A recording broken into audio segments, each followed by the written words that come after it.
Queridas irmãs, prezados irmãos aqui presentes, nós suplicamos ao Pai Altíssimo, através de Jesus, nosso Mestre, que nos abençoe, favorecendo-nos no nosso afã de renovação das próprias prerrogativas, a fim de que alcancemos a sua misericórdia nos planos da harmonização com o seu amor. Nós estamos abraçando os companheiros desta casa que visitamos por primeira vez, com muita alegria, reconhecendo que todos nós somos aprendizes do Evangelho. Nesta doutrina dadivosa, que nos descortina nestes novos tempos a luz de nosso Pai, de modo inteligível, objetivo, promovendo a fé de cada qual para que ela se transfunda em legítima caridade. Quando nós passamos a observar os feitos do Mestre nas lições imorredoras de seu Evangelho, que é o roteiro da luz divina para todos nós, defrontar-nos-emos com o capítulo 5 de Mateus, em que as bem-aventuranças serão proclamadas na sua expressão eterna de conforto e orientação. Avançando para as orientações que prosseguem, encontraremos, ainda no capítulo 5, o versículo que diz respeito à luz. Nós temos a proposição do Cristo de modo imperativo: brilhe a vossa luz diante dos homens, para que vejam as vossas boas obras e glorifiquem o Pai que está nos céus. Brilhe a vossa luz, proclama Jesus, revelando para nós a lei de amor. Como transformar as nossas lutas? Como sintonizar a proposta divina? Vós sois deuses, referendava Jesus. Podeis fazer o que faço e muito mais. No universo, à luz do Espiritismo, todas as potências estão numa dinâmica evolutiva. De modo que do átomo ao anjo, nós temos uma cadeia de vida a se expressar magnífica, auxiliando ao Criador nessa proposta de potencialização dos seres, dos filhos, de todas as coisas. Nós temos pesquisas que nos ajudam muito a compreender a proposição espírita no que diz respeito aos reinos anteriores ao homem. A pedra, a planta, o animal, o homem e as vastidões siderais. Emmanuel, complementando uma proposição do grande Leon Denis em sua obra, através de Chico Xavier, proclama uma síntese extraordinária da vida. A alma dorme na pedra, sonha na planta, movimenta-se no animal e desperta-se no homem. Há uma cadeia de vida, de modo que o fenômeno da luz está sempre presente. Nós temos a revelação dos Espíritos de que a matéria é luz coagulada. Tudo que surge do Criador é luz. E vamos poder interpretar essa luz que toma feições especialíssimas, formando ambientes específicos nas chamadas condições e sistemas de vida, para que aqueles que não têm ilustração possam colhê-las, despertando-se para a grande comunhão no Criador. Mas a pedra serve, a planta serve, o animal também. E o homem, nominado rei da criação aqui no mundo, ainda ainda incapaz de compreender a harmonia dos seres, da vida encadeada em cada escala, costuma lançar mão da sua inteligência, eclosão de um processo multimilenar, histórico, para destruir. É preciso fazer luz. Daí a importância das revelações que funcionam por mecanismos de inserção do futuro na nossa retaguarda, nos nossos labores ainda deficitários. Desde Moisés, com o Decálogo, revelando a lei de justiça, estamos sendo ambientados psiquicamente, dado que somos ignorantes, sem saber, inexperientes, e por isso mesmo não somos sábios. Mas esses valores nos chegam, e com muito sacrifício da parte daqueles irmãos mais experimentados, notadamente os missionários, que vêm do futuro, da vanguarda para a nossa retaguarda, numa viagem pelo tempo, que não existe. Consoante proclamou Einstein, é uma ilusão, embora persistente. Com esse esforço dos companheiros, que reduzem suas estruturas vibráteis, no espírito já comungando com valores excelsos, para se fazerem como nós e partilharem das nossas lutas, dotados de luzes especiais, começamos a formar bases de referência pela percepção do que fazem, do que ensinam. Moisés foi um deles. Mas Moisés funcionou à época como um codificador, porque muitas nascentes de luzes espirituais existiram antes dele e permitiram que o seu conteúdo, como uma linfa do céu, percorresse os territórios e desaguasse numa outra cultura que sucedia àquela anterior. Esses elementos que fazem a síntese da história, das aquisições, do entendimento, para valorizarem o pensamento divino, sempre presente, onipresente. Surgem de quando em quando, facilitando-nos a labor. O Decálogo cria uma referência, mas é fruto de culturas como a da Índia, como a do Egito, redundando na expressão do povo de Israel, cuja tradição de esforço, de luta, com a ideia do Deus único e com a referência da lei, é aproveitada por Jesus, o Senhor e Mestre de todos nós, guia e modelo da humanidade. Mas Jesus viria não para derrogar a lei, mas para cumpri-la. E ele interpreta aquilo que ninguém pôde antes, por ausência de evolução suprema, o espírito mais puro de que temos notícia na terra. O Senhor que nos governa espiritualmente, que está no leme da embarcação terráquea, surge entre nós, na singeleza de uma manjedoura.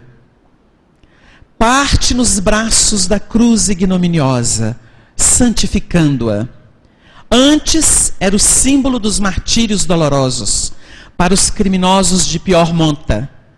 Mas depois de Jesus, é o símbolo da espada embanhada.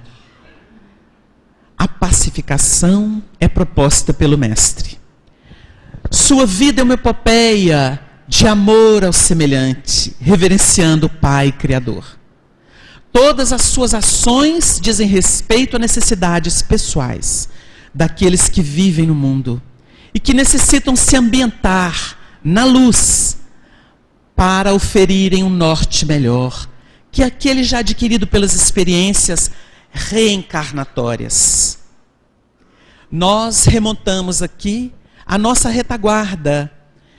No item 23 de O Livro dos Espíritos, Allan Kardec indaga dos espíritos superiores: que é o espírito? E eles respondem, como sempre, em sínteses admiráveis. É o princípio inteligente do universo.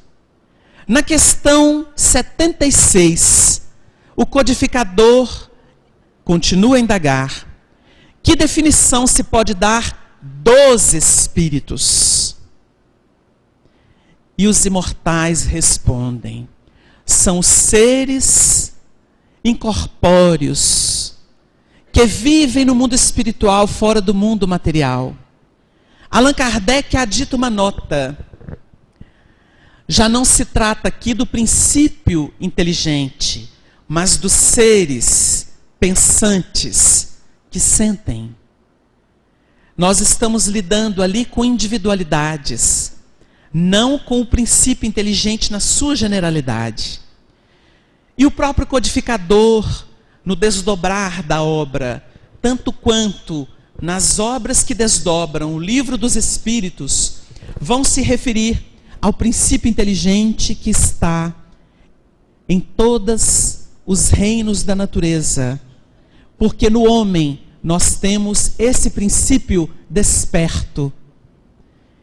E vamos compreender com a obra de Chico Xavier, que dá uma dinâmica especial à codificação, ilustrando com um vínculo, com um viés da nossa ciência que progrediu no tempo, vamos perceber que esse princípio inteligente formula a associação dos elementos no mineral, naquela coesão em que a quimiossíntese é observada.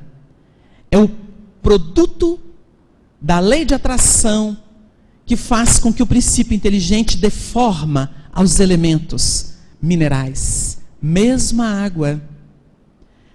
E nós vamos perceber que mais à frente, num outro passo da evolução, o vegetal já demonstra a eclosão de potencialidades.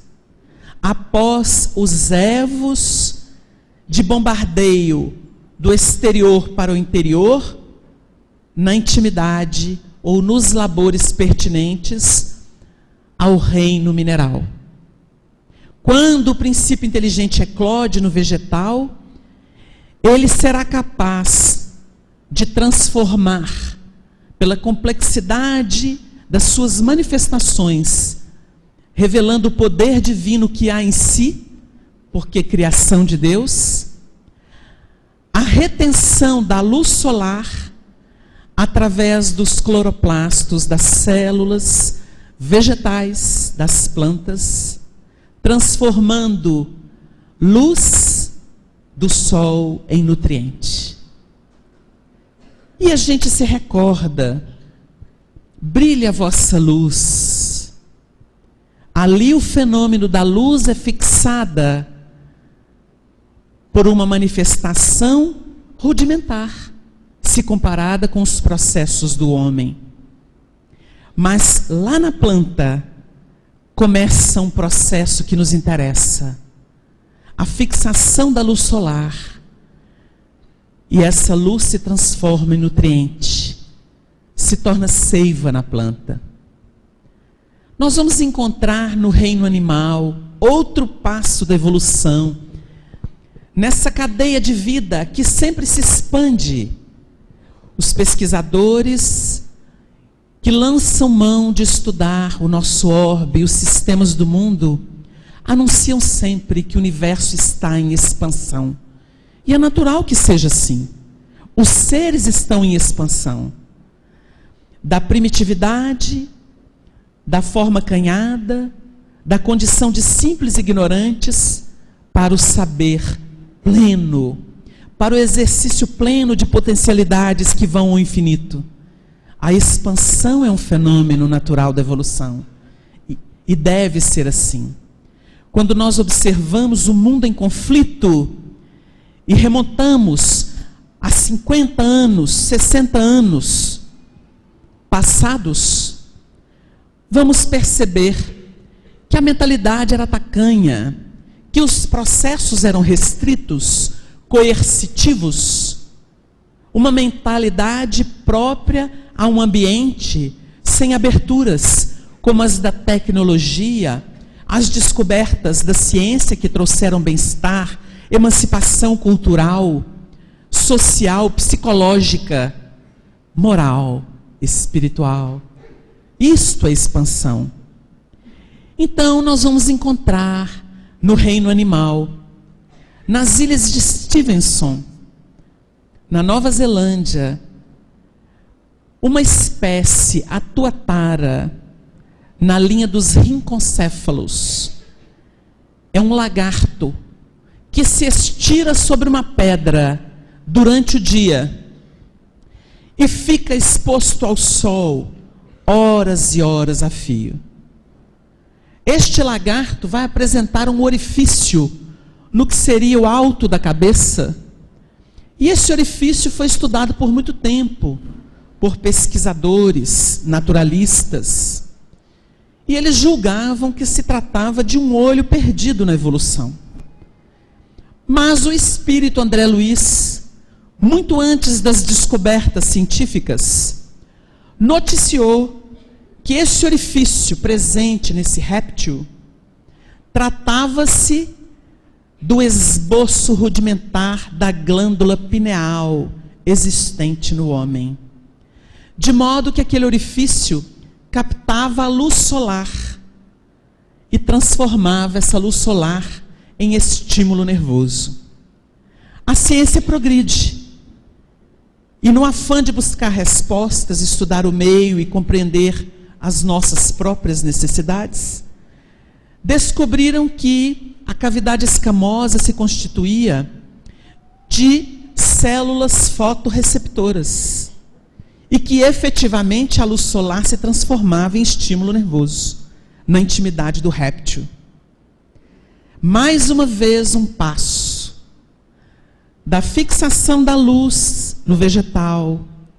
Para quem não está habituado a estudar a doutrina no seu aspecto de evolução do mundo, nós vamos perceber na plantinha sensitiva, aquela que vai receber vários nomes, dependendo da região, em que a pessoa passa perto, ou um ventinho de ameaça, ela se recolhe e se fecha.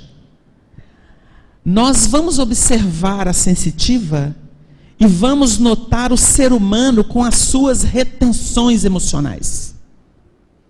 No processo de evolução do princípio inteligente, a sensitiva é a base da sensação que no ser humano vai manifestar em sentimento.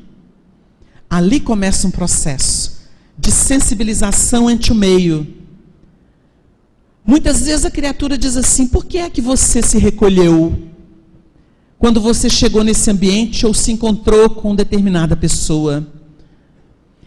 Aquilo é um processo instintivo que foi automatizado lá na retaguarda, no reino vegetal, onde ou em cuja condição os princípios inteligentes irão fixar atividades que são embrionárias, mas que são alicerces das grandes florações do ser inteligente. Para muita gente o tema é desconhecido e por isso mesmo, às vezes, assustador. Mas a doutrina caminha apoiada na ciência e por isso o espiritismo se diferencia do espiritualismo em geral. E é preciso que se diga sempre: o espiritismo é o consolador prometido por Jesus. E o espírito verdade, segundo o codificador, é o próprio mestre. Ele tem nome próprio, Jesus. Às vezes ele se manifesta superintendendo a obra da chegada, da revelação das leis cósmicas, codificadas pelo grande Allan Kardec. E muitas vezes ele é representado pelas Pleiades, que são os conjuntos dos espíritos santificados no bem, que já avançaram para além da terra. Por exemplo, Bezerra de Menezes desencarnou em 1900. No ano de 1950, no mundo espiritual, uma festa dos espíritos amigos daquele grande benfeitor comemoraram seus 50 anos de serviço, um jubileu, de serviço como desencarnado, iluminando o Brasil. Foram muitos os companheiros, e dentre eles estava presente em desdobramento do corpo, Chico Xavier, que foi convidado pelos espíritos amigos e participou como um integrante para homenagear o grande patrono da unificação espírita. Ali naquele ambiente, conta Chico para os amigos, o que derivou o registro em livros sobre a efeméride.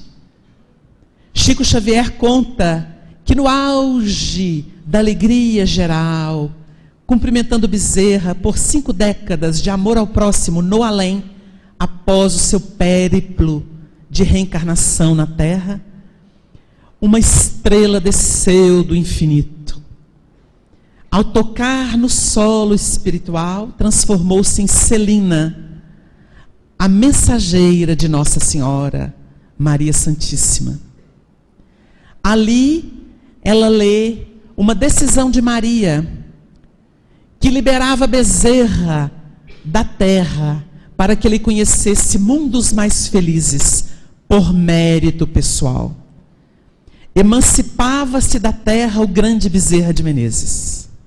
E qual foi a surpresa do público presente, quando, ajoelhando-se reverente, diante de Celina, espírito de muita luz, com humildade, o grande Bezerra solicita que Maria permitisse que ele permanecesse na terra por mais tempo, a fim de ajudar os seus irmãos em sofrimento.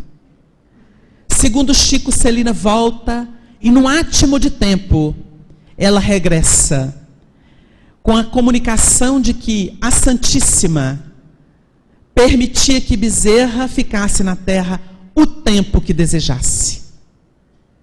São espíritos dessa ordem que transcendem a nossa condição físico-espiritual. Bezerra, sem dúvida alguma, pode transitar por mundos mais felizes. A espiritualidade sugere que ele tenha sido convidado para Sírios, onde está Alcione, onde está Lívia, a esposa do senador Públio Lentulus.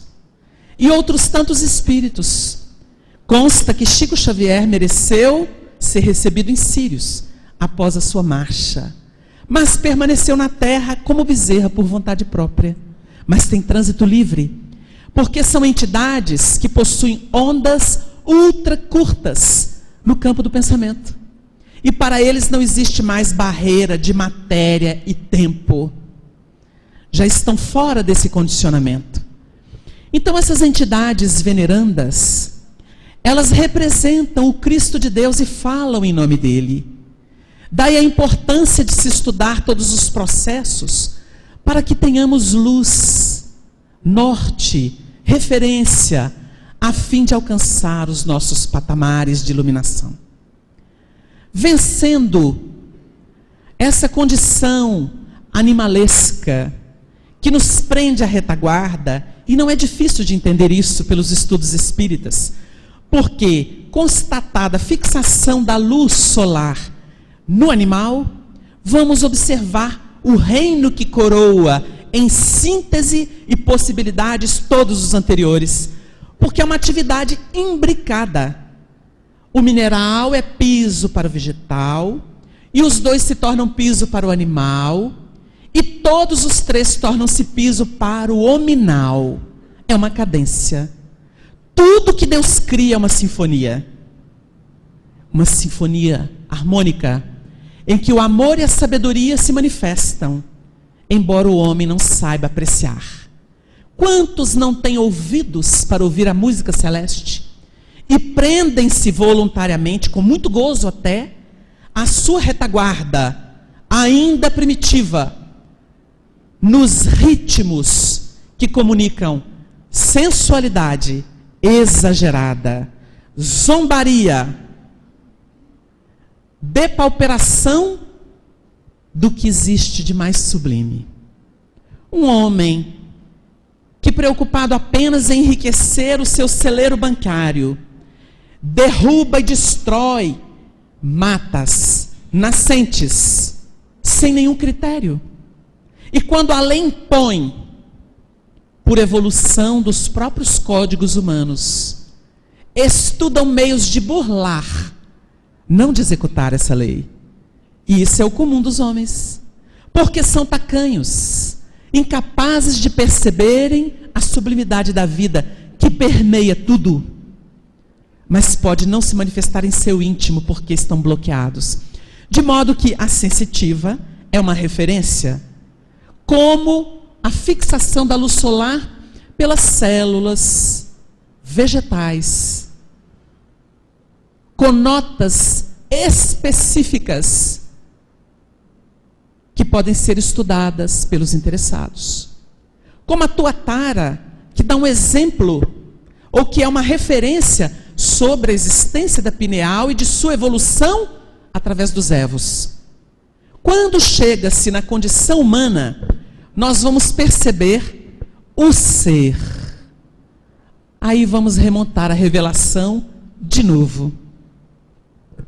O homem possui, no chamado de encéfalo, no centro do cérebro, um corpo caloso, que durante muito tempo foi estudado, nomeado corpo pineal ou epífise, que, segundo os estudiosos, tinha apenas o papel de regular a sexualidade na infância e depois, entrando na fase da puberdade, raiando para a maturidade, ele se calcificava e não tinha função, segundo as nossas ciências.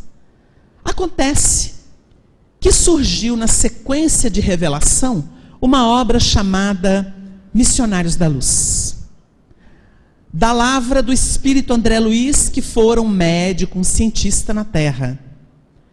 Afinizou-se ao longo de 2 anos com Chico Xavier e sob a custódia de Emmanuel, que coordenava o movimento do Consolador Prometido através do médium e através de outras frentes, trabalho que continua sob a batuta dele próprio.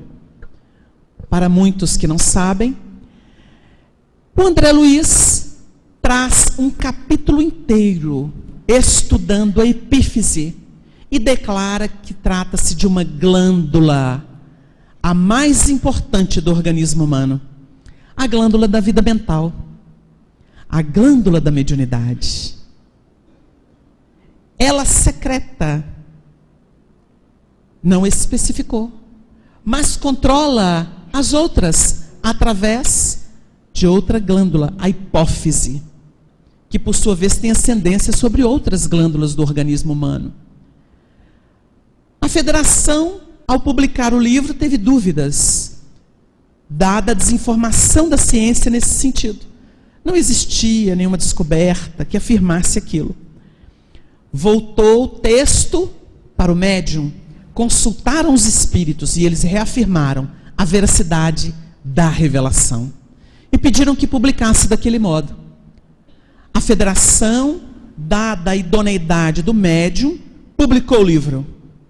Durante 13 anos, a revelação percorreu apenas dentro do meio, sem chamar a atenção da sociedade em si, especialmente a corporação científica, que dá de braços para a revelação como se fossem Deus. São deuses relativos, mas não Deus. O que sabem obedece a um sistema terráqueo, e a Terra é um orbe que está mais próximo do ponto de partida do que de chegada.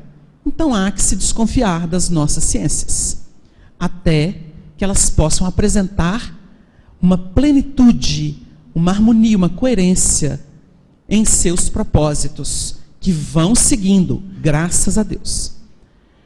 Nós vimos então, depois de 13 anos, a descoberta de que o corpo pineal é efetivamente uma glândula.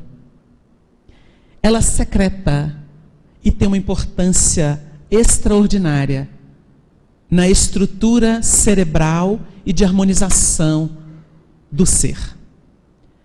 Nós citamos o fato, rapidamente, para que possamos ajuizar do quanto nós todos desconhecemos os valores que estão íncitos nas nossas estruturas.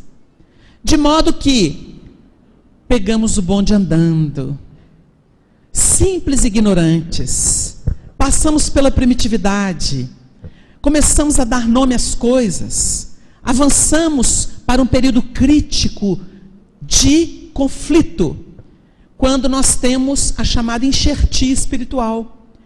Um grupo imenso de um outro orbe na constelação do cocheiro é trazido para a Terra, quando a Terra ainda era primitiva. E os nativos, os chamados autóctones, ou os aborígenes, eles ofereceram a base física para que os elementos que vieram de um dos orbes de Capela, na constelação do cocheiro, pudessem encontrar aqui uma ambiência básica, elementar. Eles caíram. Aí surge a doutrina dos anjos caídos, que oferece às mentes sem compromisso com a ciência os delírios. O anjo caiu, virou anticristo, é demônio, tem poder igual a Deus. E quanta bobagem é proclamada. O Espiritismo, com Allan Kardec, vai estudar isso no livro A Gênese, com aquela lucidez sobre a informação de quem? Da cúpula que governa o planeta e que transita por outros orbes. Um codificador que teve franqueado para si a possibilidade de entrevistar espíritos de A a Z da escala de evolução. Allan Kardec se defrontou com espíritos rudes que nunca haviam conhecido civilização e que foram trazidos para a Terra, como hoje observamos, a fim de se impregnarem de valores e, em retornando ao seu mundo primitivo, apresentarem talentos diferenciados na condução dos povos rudes, adormecidos, que vivem de sensação. E é importante que se cite isso, porque a sensação não é o sentimento, é a base dele.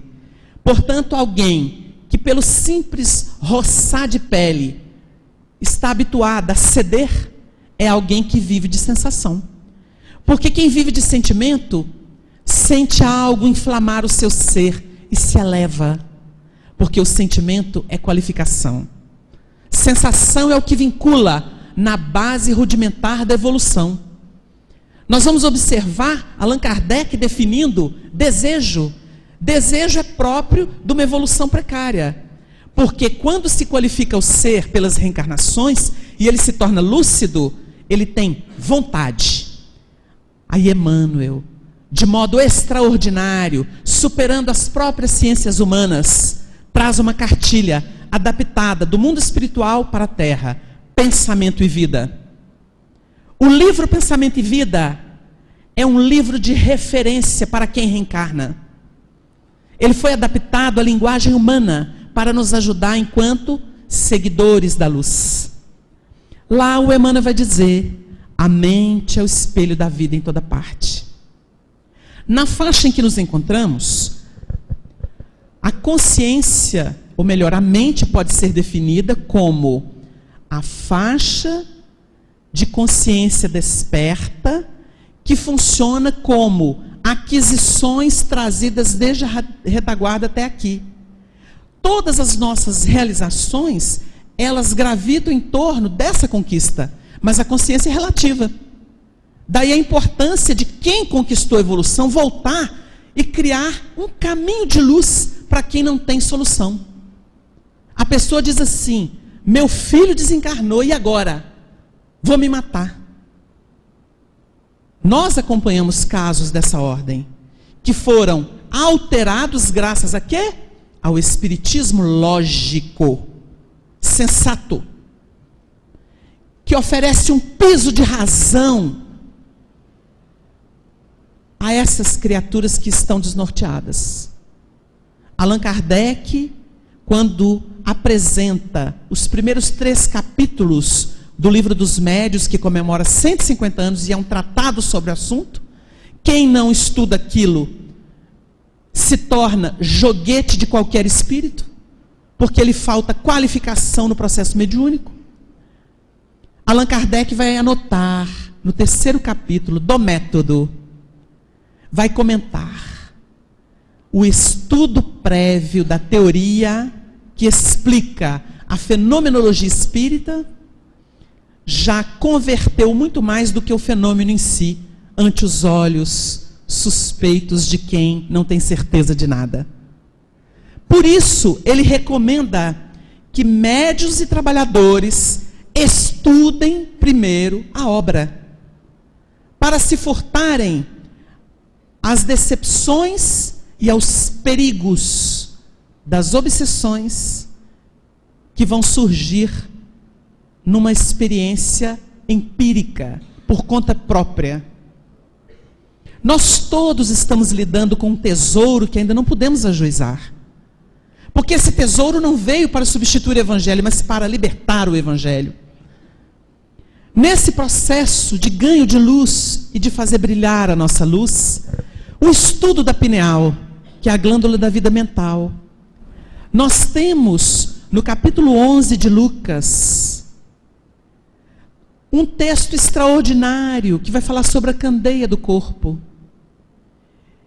E neste capítulo, especificamente tratando sobre a candeia do corpo, Jesus diz assim: a candeia do corpo é o olho. Ele não diz os olhos. Porque Jesus se referia à epífise, à glândula da vida mental. Porque ela faz a ponte entre o impalpável, que é o mundo de origem, subjetivo para nós, noutras dimensões que não captamos, a não ser que sejamos médiuns, não desenvolvemos ainda aparelhagem para isso, e o mundo objetivo, que nos reduz em potencial. O espírito perde a sua sensibilidade extraordinária quando reencarna. Por isso a reencarnação é um processo reducionista, em que a criatura vai ser colocada num plano de trabalho específico, não universal. Universal é quando ele desencarna. E ele vai retomar suas funções, suas percepções, suas aquisições naturais. E vai conectar com a faixa pertinente. Tem muita gente que tem nosso lar por Shangri-La. Ali é o paraíso. Não. Nosso lar é uma colônia que ainda copia os moldes humanos. Embora seja organizada em que o Evangelho já é buscado pela população, por norteamento espiritual. Ali realmente existem padrões que são seguidos. Tanto é que não é qualquer espírito que entra em nosso lar. O vampiro entrou lá? O dos pontos negros? Não entra. Quantos são aguardados no processo da depuração dos miasmas, dos hábitos, das toxinas que trazem do mundo carnal, a fim de que eles possam, livres dessa tormenta, poderem ser abrigados ali, ainda que nas câmaras de retificação, onde vômitos, mal-estar acontecem. Nós temos nosso lar como uma ponta de toque da luz na nossa terra. Mas para além de nosso lar existem colônias extraordinárias, em que o bem é legítimo, e ninguém fica revoltado porque não pode comer não, como ocorreu em nosso lar. Nós temos ali episódios que são muito pertinentes ao hábito do pensamento terrestre, e eles vão tentando depurar isso, e a pessoa ganhar altura. É uma transição, tanto que é considerada uma colônia de duração transitória, embora esse transitória possa ser séculos e até milênios. Nós não podemos dizer aqui. Mas esses ambientes já funcionam como claridade para as almas que se qualificam. E a qualificação vem porque a luz começa a brilhar. Quando aprendemos com os espíritos que é preciso renovar a mente, implantando novos padrões, senão a vida não muda, porque nós gostamos de trabalhar as consequências, não as causas. Então a gente vem aqui e fala assim: eu vim no centro porque eu estou muito mal de finanças. Comprei demais, gosto de gastar, perdi o controle, agora estou chorando porque eu estou ameaçado de todo lado. Aí vai tomar um passe, o nominho vai ser encaminhado para as reuniões mediúnicas, para os espíritos dar uma assistência. A pessoa vai receber um livro para ler, vai ser orientada a orar, para acender luzes em torno de si própria, buscando auxílio divino e tentando fixá-lo pela prece. Vai ser orientada a implantar o evangelho no lar, para fazer luz na casa, que muitas vezes se torna um ninho de espíritos levianos e até maldosos. E a pessoa se atende à receita espiritual, porque ela foi no médico. O médico aqui é Jesus. E ele instruiu os enfermeiros, os operários, que secundam seus esforços por uma terra melhor, a administrar os valores. Quais são esses valores? Os mesmos que ele viveu e deixou para nós. E que na doutrina espírita se tornam mais claros, mais objetivos. Porque a doutrina espírita emoldurou o evangelho. Abandonou aquilo que o homem acrescentou ao cristianismo primitivo. Por interesse pessoal, para dominar as massas, para fazer prevalecer os seus interesses políticos, que são o da usurpação. As águias dominadoras de Roma estão mais vivas do que nunca, por toda parte. Elas hoje estão em corporações, estão em indústrias, que não permitem até mesmo uma pessoa poder sentir uma tristeza por uma perda, por um momento difícil de vida, e classifica isso como enfermidade. E isso é um parecer de autoridades que trabalham na ONU. Não é nosso. Nós não temos essa autoridade. Mas quem pode e observa, fala. E a gente vai refletindo.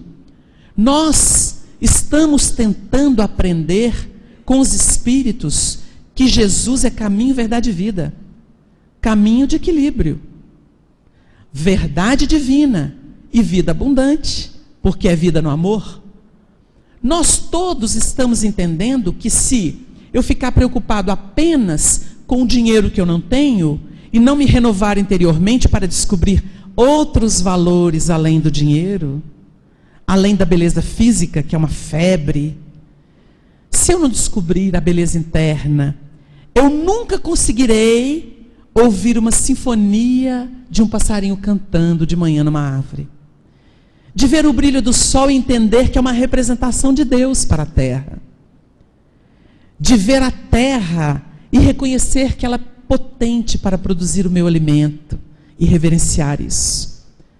Não poderei olhar para o meu semelhante e entender que ele luta como eu e que por isso nós devemos ser solidários.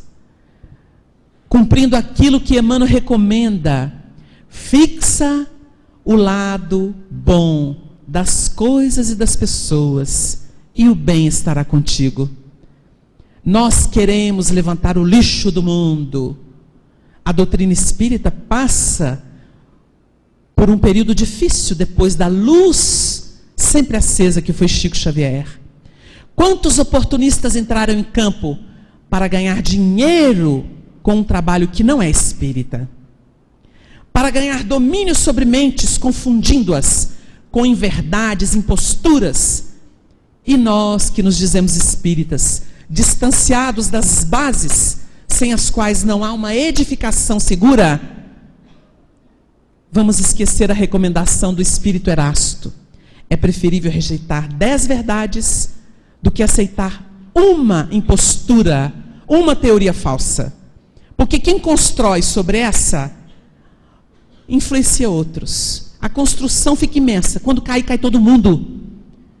Então, o sermão profético de Jesus, no capítulo 24 de Mateus, vai dizer sobre a abominação do lugar santo, em que os falsos cristos e os falsos profetas surgiriam para amedrontar, para abalar a fé. E o texto diz assim: a caridade de muitos se resfriará. Quantos dizem assim: Deus me livre disso, é muito difícil, só vejo bandido, usurpador, aproveitador. Quantos constroem nome usando Cristo? Na atualidade, o nosso meio espírita não escapa. Nós temos muitos que querem o reino da terra, servem a Mamon, usando de boca o Evangelho, o Cristo. Mas nós conhecemos alguém que palmilhou um caminho de sacrifício. Dos quase 5 anos aos 92 de idade, somente recebeu azorragues, foi crucificado inúmeras vezes, pedradas sem conta. Chico Xavier nos faz lembrar a luta de Paulo, nos seus 30 anos de dedicação ao Evangelho. Trabalhador em timorato, mas o mestre havia proclamado que ele sofreria por amor ao seu nome. Viveu 30 anos como Saulo e 30 anos como Paulo, servindo ao Evangelho. Foi o arauto do Evangelho para que o Evangelho não sucumbisse apenas no ambiente dos judeus. Chegou ao Ocidente.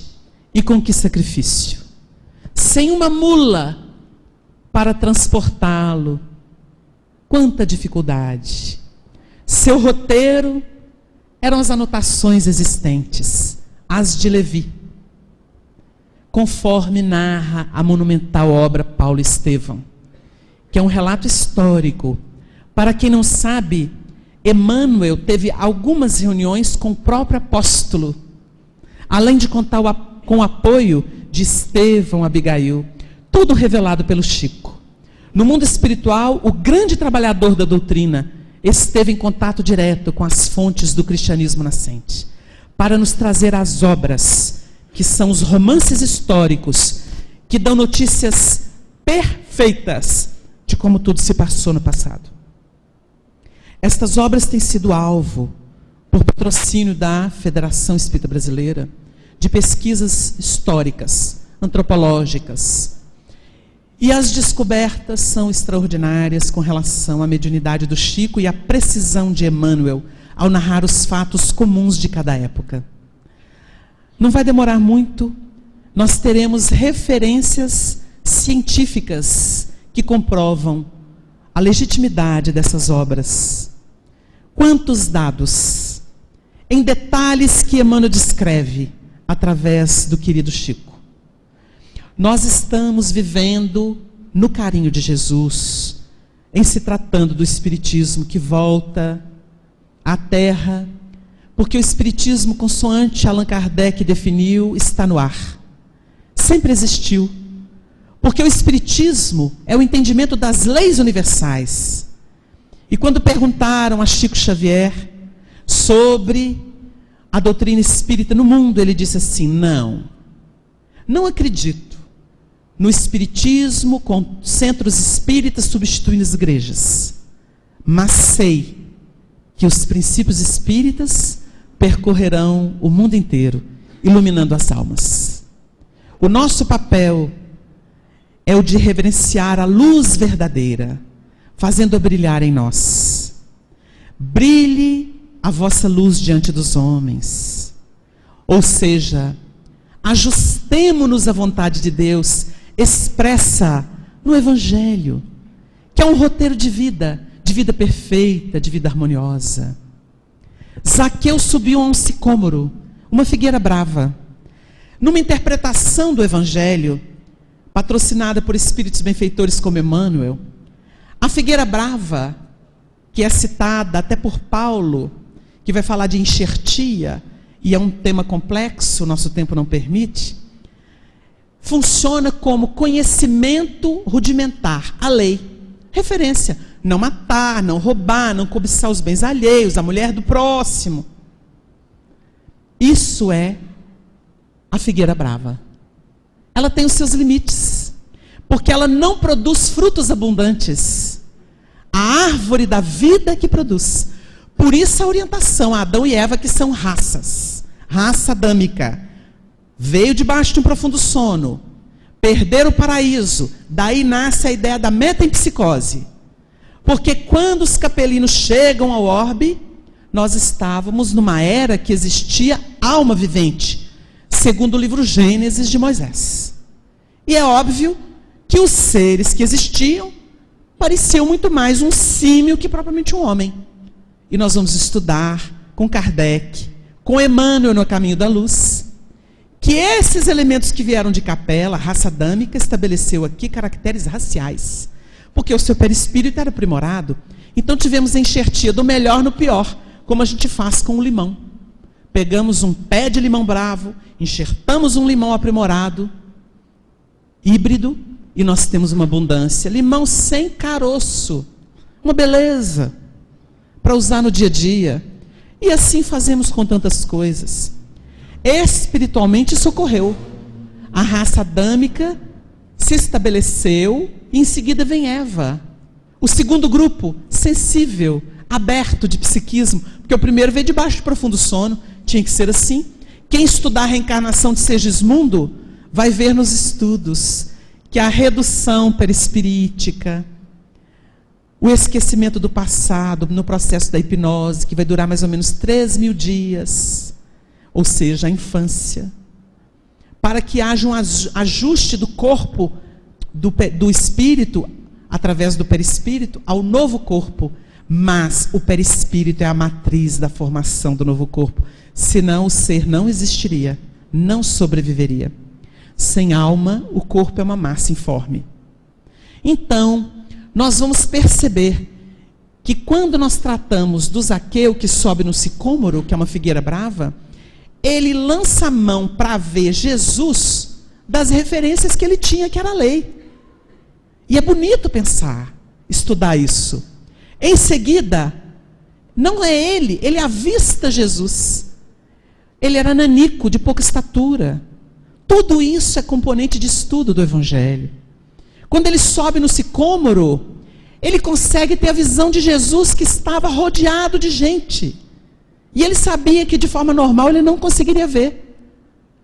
E é então que Jesus o destaca pelo seu esforço. Muita gente lê o texto, muitos chamados, poucos escolhidos. E não pensa por quê? Será que Deus escolhe? São escolhidos? Nós nos escolhemos.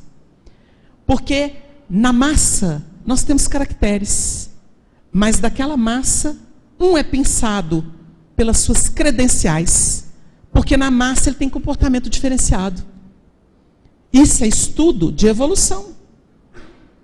Nós vamos ver que em meio a elementos, tem um caractere diferenciado. Quem possui animal em casa sabe que o psiquismo animal ele tem lá o seu padrão. Mas às vezes surge um cão, por exemplo, em meio a tantos outros que é diferenciado. O que a gente vai perceber? O princípio inteligente já está pulsando em outras órbitas. E é sempre assim. Nós vamos entender que Jesus, Zaqueu, desce daí porquanto hoje me convém hospedar em tua casa. Jesus comparece à casa dele. E ele prepara música, um banquete. E fica tão feliz, Jesus não pede nada, porque o amor não obriga ninguém a nada. O amor compartilha no que é possível. Por isso que Jesus não exige, Jesus acolhe. Vinde a mim, vinde a mim. Quem quiser seguir após mim, venha, com a sua cruz, porque cada um tem a sua. E ali Jesus chama Zaqueu de bom e fiel servo. Por quê? Zaqueu fica tão feliz, se sente tão dignificado por aquele amor, que ele fala assim: dou metade dos meus bens aos pobres. E pago 4 vezes o prejuízo que dei a alguém. E é então que a gente vai entender, para quem gosta das conexões, consta, por sinal da espiritualidade, que Zaqueu é Bezerra de Menezes, que deu tudo como Bezerra. Então nós vamos ver a beleza do Evangelho, e vamos ver aqueles que começam a se renovar, porque positivam o bem em si. Não vou reclamar mais, vou abençoar a vida. é um hábito salutar. Renova a mente. Porque hoje as ciências, os trabalhos de controle mental estão demonstrando que quando nós acreditamos no melhor, nós atraímos o melhor para nós. O Emmanuel diz assim: todo pensamento acalentado tende a expressar-se em ação. Sentindo pensas, pensando fazes, e através do que fazes, alongam as causas geradoras, ou dos desequilíbrios ou das bênçãos. Isso é uma ciência, a ciência de nós mesmos, revelada pelo Espiritismo. E concluindo nossas notas de fraternidade junto de vocês, lembrando que é preciso fazer brilhar a luz, como Chico nos ensinou, como os seguidores de Jesus legítimos de todas as épocas ensinaram, com humildade, sem interesse de projeção, poder, dinheiro, movidos pela vaidade, pela presunção, mas como Chico, que escondia a própria luz, porque não queria ser diferente de ninguém. Nós relembramos aqui uma singela história de um violino, recebida pelo Chico das mãos de Maria Dolores, e que diz assim: parei fitando um acervo de sucata, queria arder em fogo breve por um fósforo leve, cuja chama pequena incendeia e consome qualquer montão de peças estragadas, mesmo aquelas que trazem doces nomes de pessoas amadas. Dentre as centenas de objetos, vasos, portões, móveis incompletos, cuja destruição era o destino, encontrei um violino, que mais me parecia uma relíquia em agonia, no resto de instrumento que ele fora. De onde procederia? Perguntei a mim mesma, altamente intrigada, aquela peça desprezada. Sob que mão renovadora teria sido um dia perfeitamente manejada. Então, aquele traste, em rude desconforto, falou meu coração: não lastimes a sorte que me esperas. Quanto a notas no mundo, desde o campo relvoso ao deserto infecundo, tudo é renovação. Eu fui um tronco verde, o mais belo de um horto, que mais brilhava ao sol da primavera. Era visto de longe nos caminhos, em que passasse alguém que amasse os pássaros e os ninhos. Minhas flores vermelhas eram adoração dos enxames de abelhas. Orgulhava-me, sim, de ser forte e robusto. Veio um dia, porém, um homem frio e armado de serrote e machado, e esfacelou-me os pés, agindo a custo. Depois, tombei vencido sobre a terra. Fui logo após levado, serra em serra, em terrível viagem, largado muito tempo ao desprezo e à secagem. Certa feita, um homem de trato delicado, estranho e fino, transformou-me violino, e foi vendido ao moço artista, que me deu cordas, vida e coração. A princípio, chorei de saudades do chão, em que subi ao firmamento, na viva emanação de meu próprio perfume, entre flores bailando, ante as flautas do vento.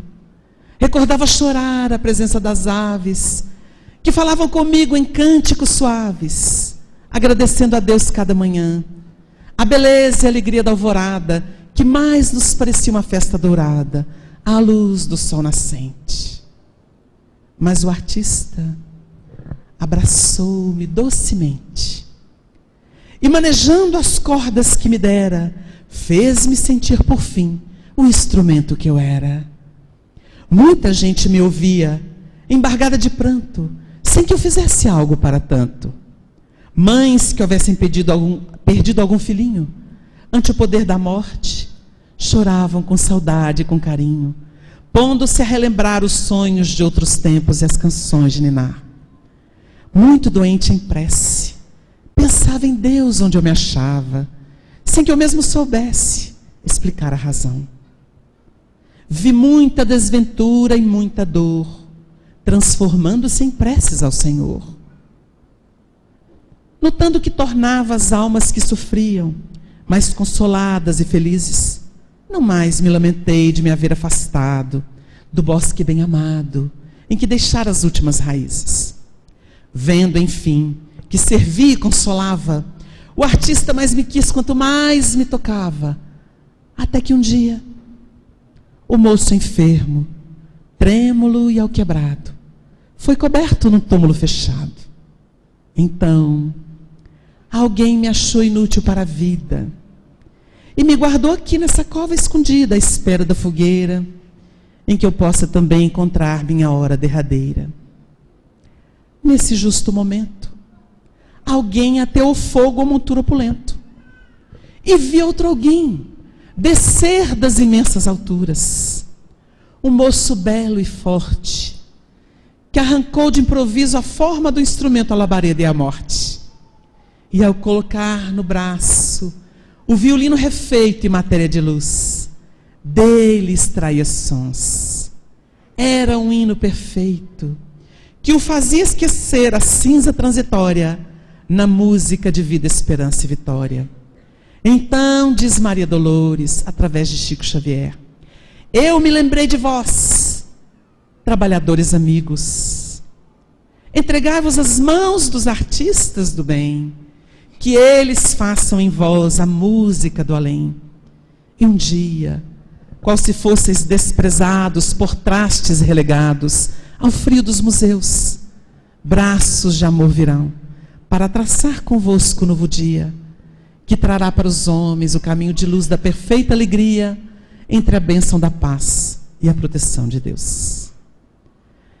Resplandeça a vossa luz diante dos homens, para que vejam as vossas boas obras e glorifiquem o Pai que está nos céus. Deixemos brilhar a nossa luz. Amemo-nos uns aos outros como Jesus nos ama.